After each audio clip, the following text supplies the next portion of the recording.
Hello and welcome to Spiritual Fertility. To this next episode, I am so happy and grateful and excited to be sitting here with my next guest. My goodness, our friendship and our connection goes back, oh my goodness, years and years, probably 6 years, I would say.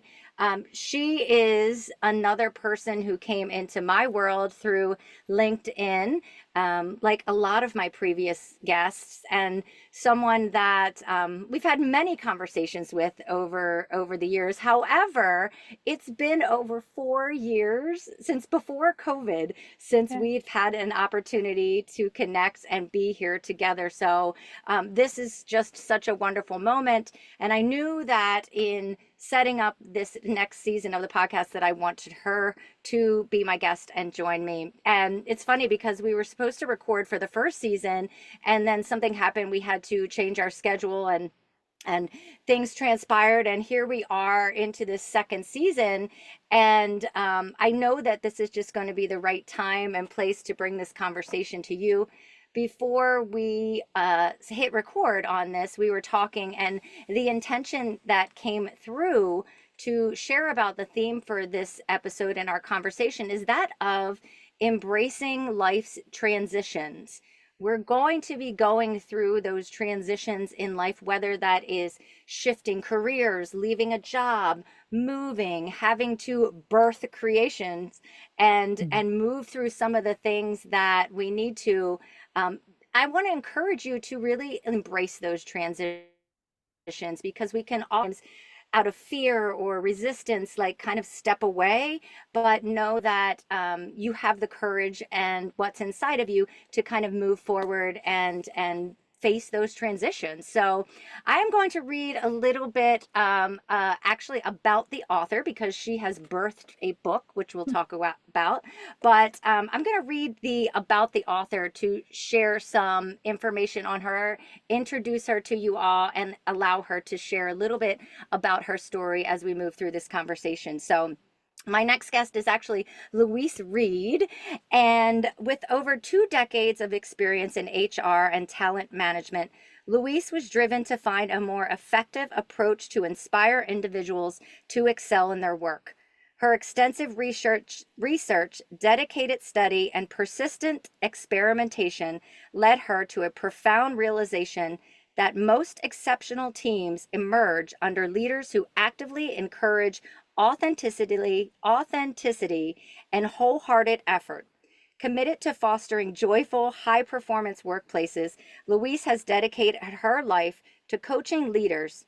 When she's not coaching or facilitating workshops, you'll likely find her on the basketball court with her 4 sons, or enjoying the great outdoors and quality time spent with friends on the golf course. My friend Louise Reid, welcome to Spiritual Fertility. Thank you so much, Alison, for having me. Really, really excited to be here Yeah. finally with you. Finally, Yeah, yes, we're here. It's finally. it's the right time and it's the right place, and we're going to dive in and just talk about some of the things that we discussed prior to hitting record. Mhm. I'd love for you to take me back to your corporate career, because you've expressed to me that your life's work is that of humanizing leadership, which is the Mhm. title of Louise's book. But within that came some toxicity. And I can certainly relate to being in a workplace with toxicity. And I know many of my listeners are going to. So take us back to your corporate career and kind of where that toxicity kind of shifted your life and your Mhm. transition.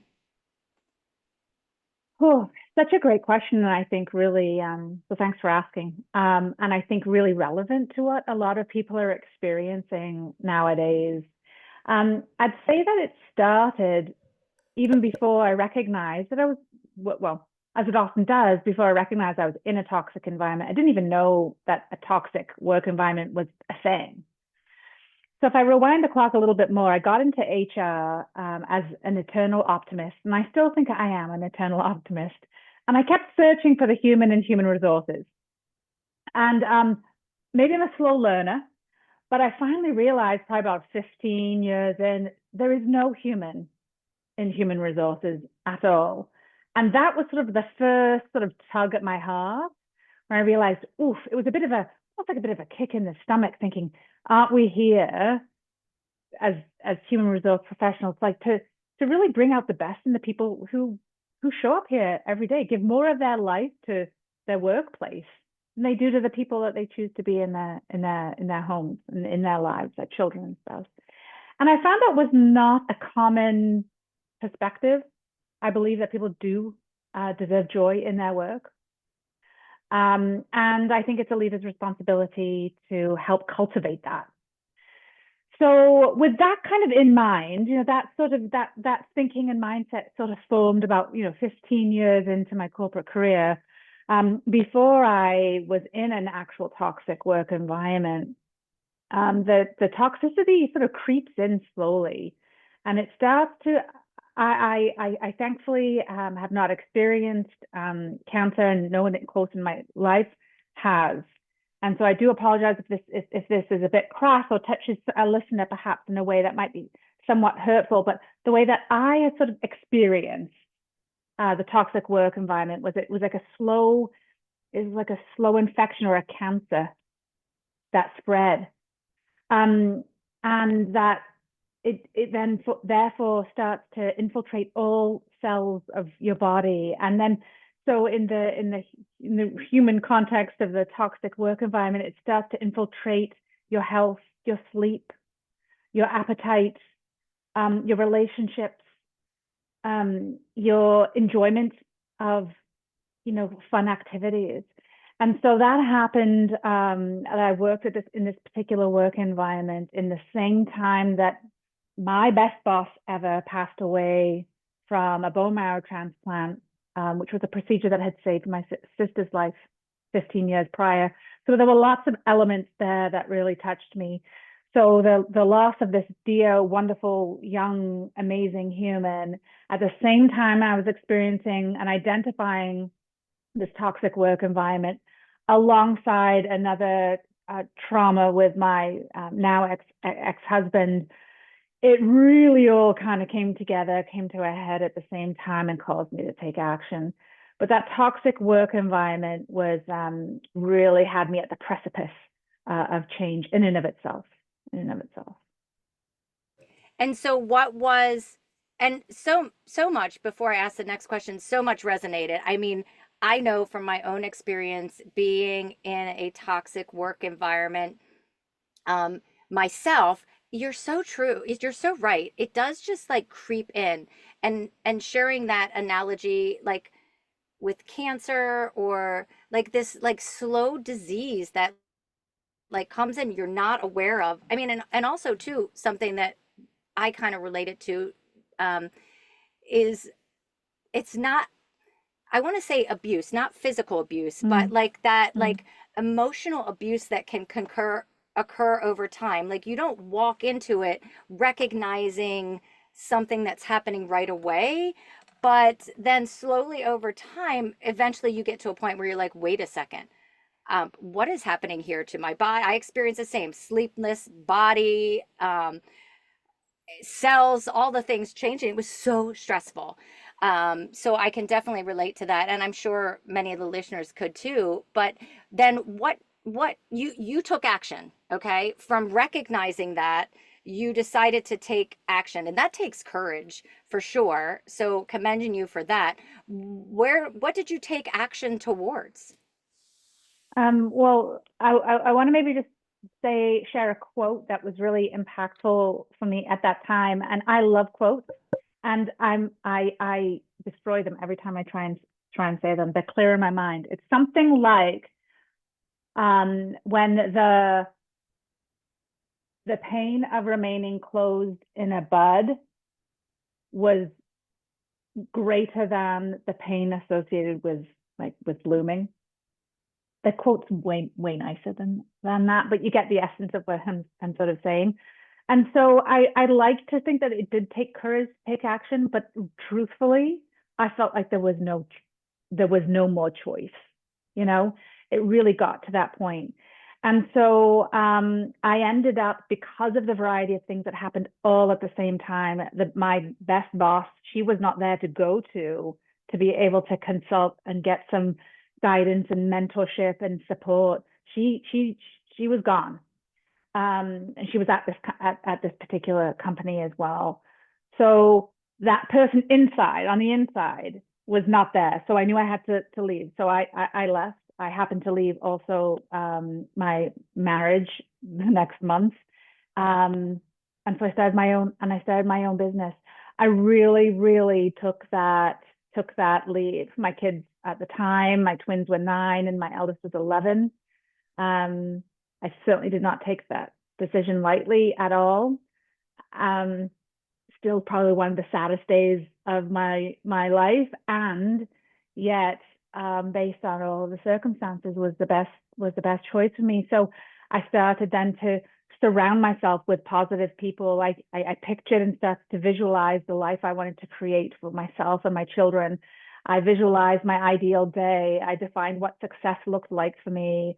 I identified my values, the things in my life that brought me joy, and sort of like identified what we call now resilience. I don't think we were really calling it resilience back then, but the things that I could do every day that built my resilience, like going out into the woods of my church.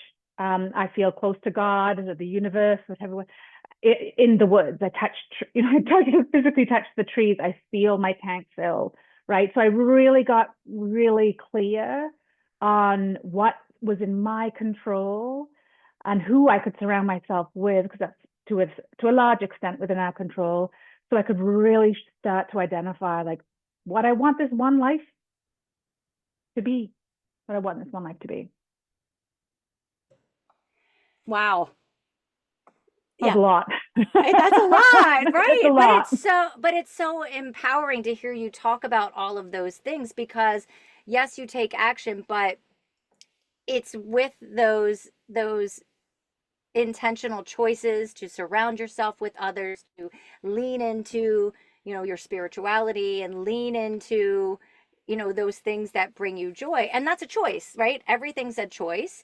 And there are things that are outside of our control, but we get to choose the things that are in our control. So Mm-hmm. the things that were in your control, you chose to do that, not without fear, certainly, Right. for sure. I mean, yeah.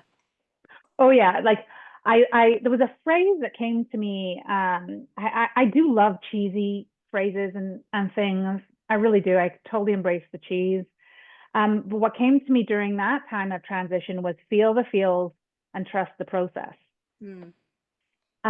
Because I knew that the feelings were things like the depth and the gravity of what I was experiencing was greater than I'd really ever experienced before. And I knew I had to hold space for that during the transition, that there was an inner transition happening at the same time there was an outer transition. So before we started recording you and we were talking about transition, I thought about that briefly, and to me that's interesting, right? How outwardly lots of things can be changing, but really the most significant shifts we can make to create the life that we love and are proud of, they're really the inner transitions. And so I certainly was paying a lot more attention than I ever had before, to those inner transitions. It's almost like I had to shed some layers, like thinking about, like it physically was uncomfortable. And so I'm moving a bit right now. It's almost like I had to shed like this snake, how the snakes shed their skin. It's almost like I outgrew that skin, and as painful as it was messy. It wasn't a pretty process, right? I had to shed and leave some things behind to make room for the new.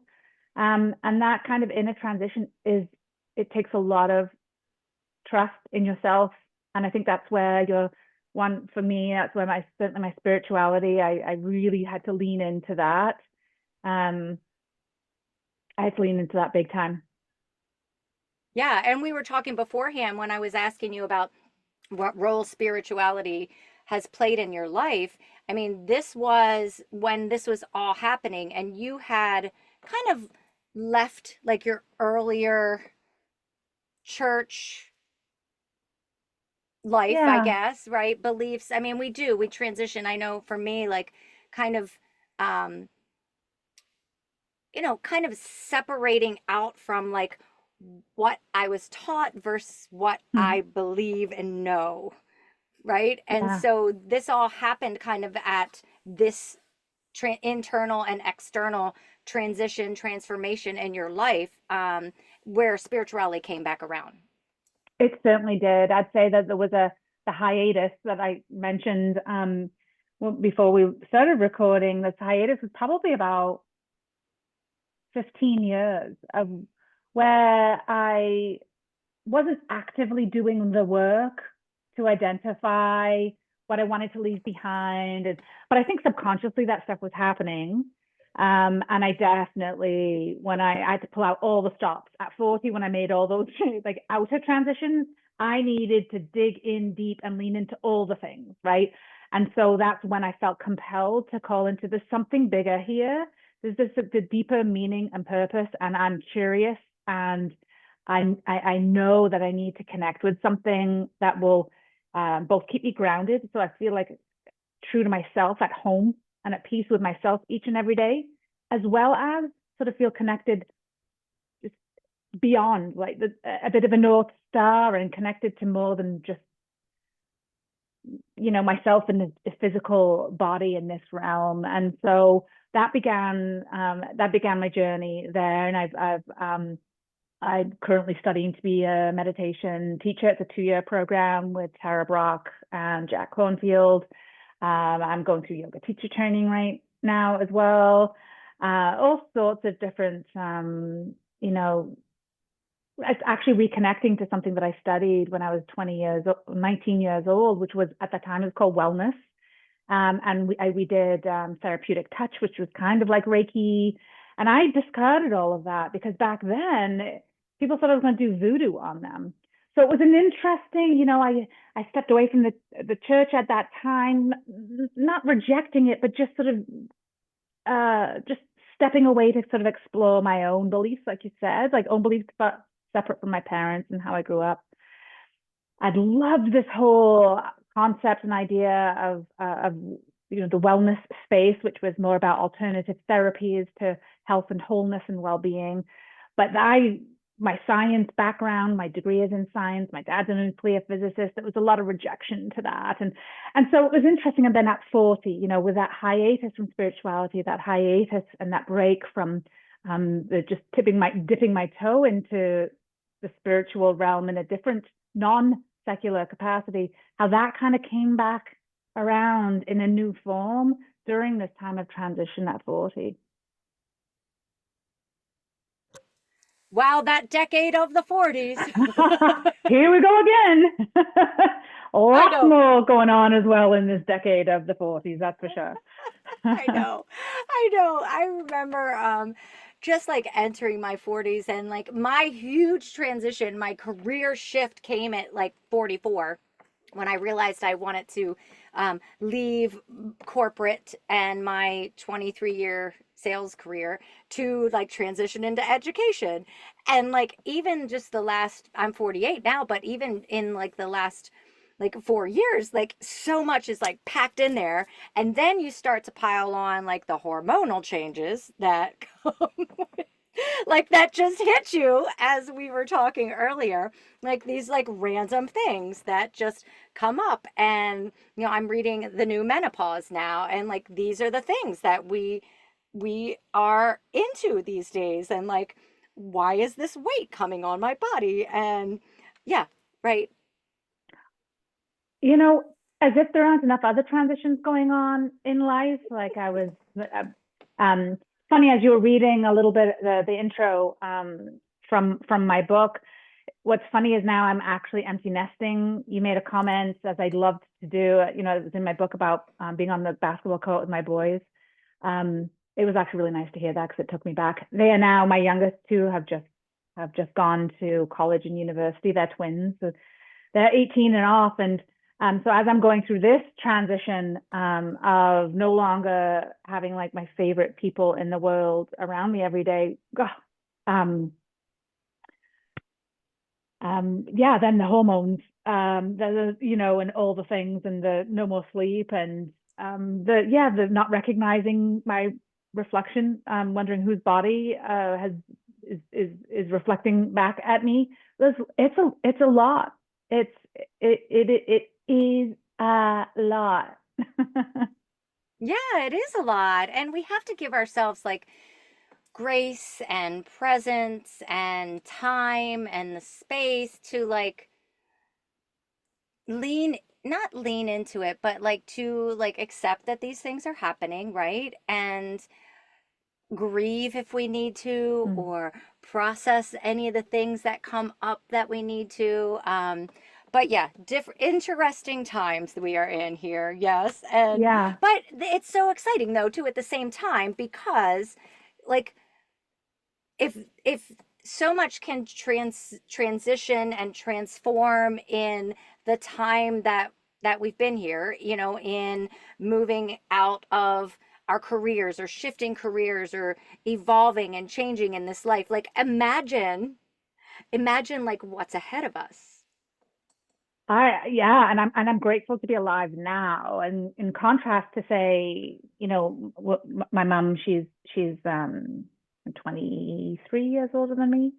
Um, Very, very different experience of menopause and perimenopause and that transition than what I'm going through. I mean, this is one area I think, or one aspect of Instagram and social media that I've really appreciated, because without that, I don't know how much I would have learned about menopause.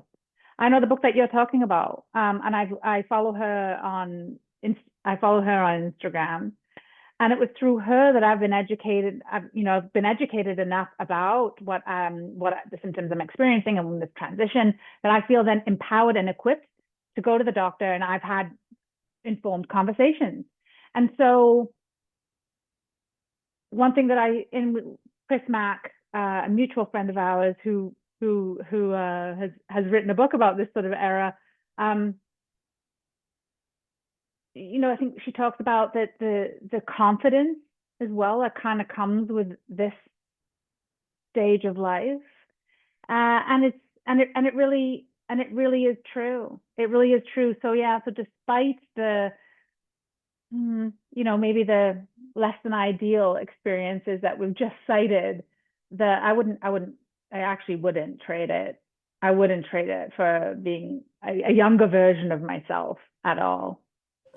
Right. No, I agree. I agree. Like that confidence that comes from the self awareness that you gain, and just being able to recognize. I know for me, a lot has come from being a recovered people pleaser, Mm. and not just the hormonal changes, but like recognizing those limiting beliefs that I have, expressing boundaries where they need to be, letting go of different wounds, and like, you know, continuing to do that work that comes from doing all that, being able to birth new creations too as a result of Yeah. going through all this.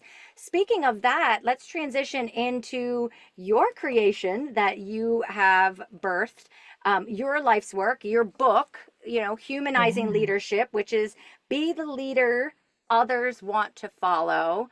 Let's talk about that, because you and I were talking beforehand and we have similarities in our creative projects, but this sat on your heart for years. It sat on my heart for years, and I really think I started writing the book unbeknownst to me at the very beginning of my HR career, as I was searching to create these workplaces where people felt full when they left for the day, not empty. That was really what I was wanting to help support, right, and enable. Um, and so the active writing process took me 4 years. Took me four. I'd love to say that they weren't painful, but they were very painful years, because I so desperately wanted to create this. I so desperately wanted to put it out into the world. I felt very compelled to do so. That once again, this boss of mine who passed away, her name was Julia. Um, I felt I felt called to, while her light was dim, was put out far too early. I felt a responsibility, and it was more than responsibility. I felt something like within. I felt that it was my duty, and privilege actually to carry on the work that she was doing so well in this world, because she was such a vibrant human and leader and force within our community, and with every workplace that she worked. I felt like it was my calling to do that. And so when I wasn't able to then go through the book writing process and just create the plan and execute the plan as it was articulated in the project plan, it was frustrating. And I had to learn, that even the book writing process was a balance of like holding on and letting go, a balance of holding on and letting go. I was just going to say I'm never going to write another book again, but that's not true. I know I will write another book. It almost pains me to say that. There is another book in me, but I don't know when and why, how that's coming. But it was much more of an emotional and spiritual experience than I had anticipated. I thought it was going to be an intellectual project, and it was far more than that. Yeah, and you healed through writing this book. You were able to face different things that came up as you were writing this out in order to put this out into the world to be seen, right? And so when we are like creating something that we're birthing that requires us to be seen and to have an outcome and have it, like, it doesn't always go as planned, certainly, especially in our head, and then the imposter syndrome comes up, or whatever limiting beliefs that are in there, or but we were talking beforehand, some things just to keep in mind is that we really need to like detach from the outcome, right?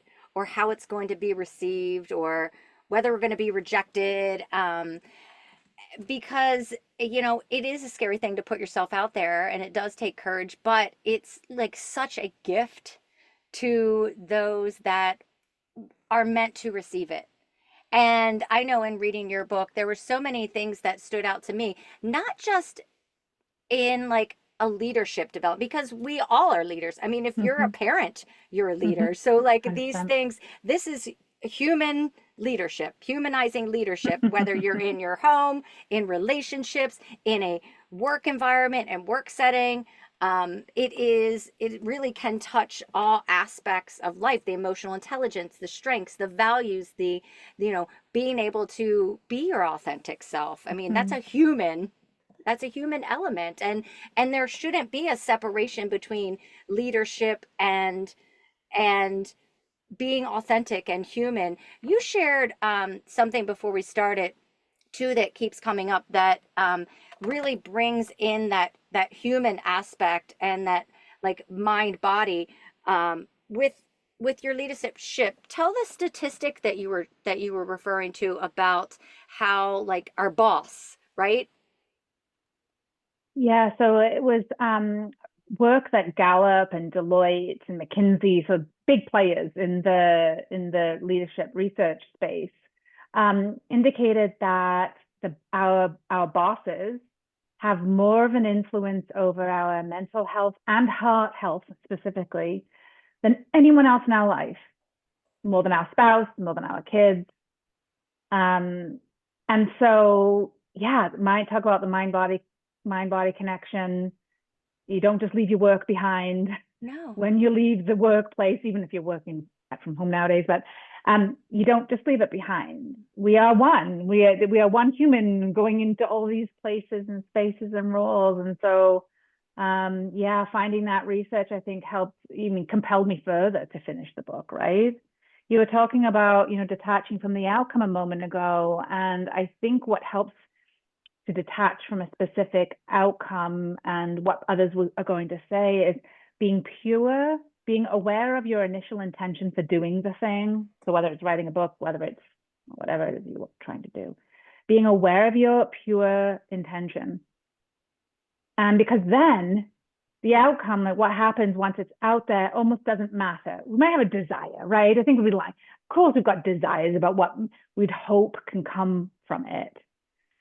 but to be really able to detach from the outcome, staying true and connected. And that's linked in again with spirituality and having practices that keep you grounded each day.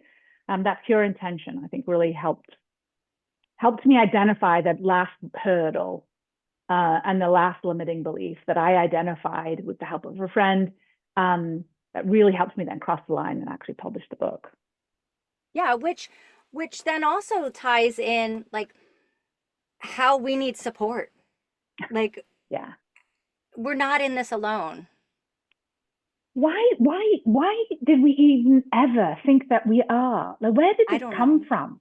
You know, I mean, um, so I mentioned that my background is in science. My degree is in biology, and I knew very early on in my university education that I was never going to set foot in a lab ever again. And anyway, I persisted, but that would be a conversation for a different kind of podcast. I persisted and have never used my biology degree. But there's so many fascinating things that I kind of go back to, which originally kind of got me into that field of study in the first place. And when I think about, how long human beings have been on this earth, we would not have survived if we lived in isolation from one another. We didn't come together as a community to build fire, someone cook, someone go for hunting, someone do watch out for lions. And I mean, it's not really that many years we've been living the kind of existence that we live today. So when did we start thinking we could do this all on our own? Some sort of limiting belief or ancestral programming or something that was like passed down, right?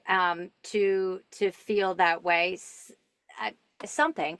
But like, I mean, I think it takes two, like leaning into bringing it back around to you. You talk about this in your book, and you shared that this had helped you, like identifying your values, right, and leaning into to those, and especially the ones that are reciprocal, right, that we need other people in our lives, to bring that back, one of which is community and Yeah, connection. community. Yeah. Yeah, and we became, if we didn't already have an awareness of the importance of that before the pandemic, we sure did during COVID. That's for sure. And I think it's going to be a really interesting. It's going to be interesting to see what comes in the years that continue to follow in terms of workplace research around this, because loneliness has just been identified by the World Health Organization as an epidemic. Um, we've lost, certainly in Canada where I live, the connection to a religion is very different than it was years ago. So that was often where we got a lot of community, right? There's a lot of not only just going to church on Sundays, but other things that you would do with members of the congregation. So in absence of that, and now in absence of having workplaces where we have a strong sense of community, it's worrying. It's worrying, and it's affecting our well-being. It is absolutely one of the 6 pillars of how to create a flourishing life is connection and community and belonging. Yeah, so what like as we kind of wind down, I want to be respectful of your time too. Like what's like you have this book that was just released this year, right? Mm-hmm. When was your Actually, book actually released? September. Oh my gosh. Oh, Oh, it was a year ago. It was a year ago. It yeah. was September 2023. Wow. Wow. Wow. Okay, yes. So, that's out. The work that you do is with coaching leaders and in leadership development and consulting. And what's on the horizon for Louise? Like, where do you see things moving for you? I know you mentioned there's like a book in with you, but Oh I yeah. know.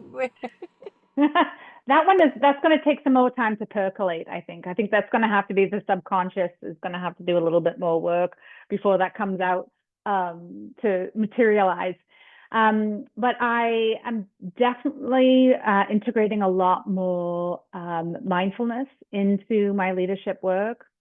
And I would say that that's probably the biggest piece is I see that as a really great tool to enable, like to close the gap between people's heads and hearts in a and it's not in a religious way, right? So I can bring it to every workplace. I can bring it to every leader that I work with, because it's only when we can kind of make that connection that we can see other humans for the human they are in front of us versus a person who's got some projects and tasks that they didn't need to deliver to us.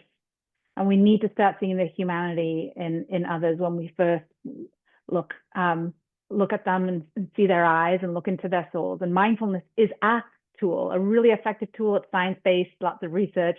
So it's more of the integration of mindfulness into my leadership work.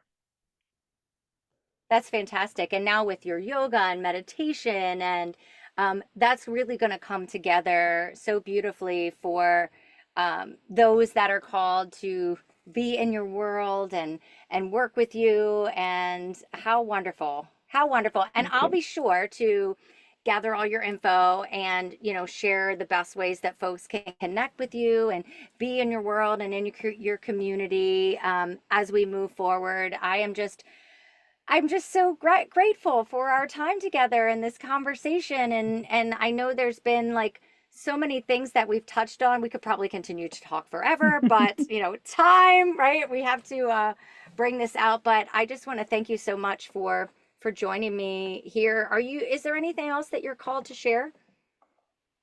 I really don't think so. We did cover a lot of ground, and I too just want to express my gratitude to you. And I hope that something has resonated with your listeners. Perfect. Thank you so much. For anyone who's listening, be sure to share this episode with someone you think could benefit from some of the topics that we discussed today, to subscribe and share and leave your review for this podcast so we can reach more folks that are on their evolution journey, are on their transitional Mhm. journey, are looking to be more, bring more human into their life, more mindfulness, more wellness into their life. And especially grateful for this beautiful time, and for you, my friend. And it just brings back so many memories. Talk about community, right? Back when we were connected and LinkedIn was like hot and heavy community, and this person was contacted to this person, and like it was just so fun. And like I feel all that energy just Mhm. like being here together again with you. Thank you. Thank you, Alison.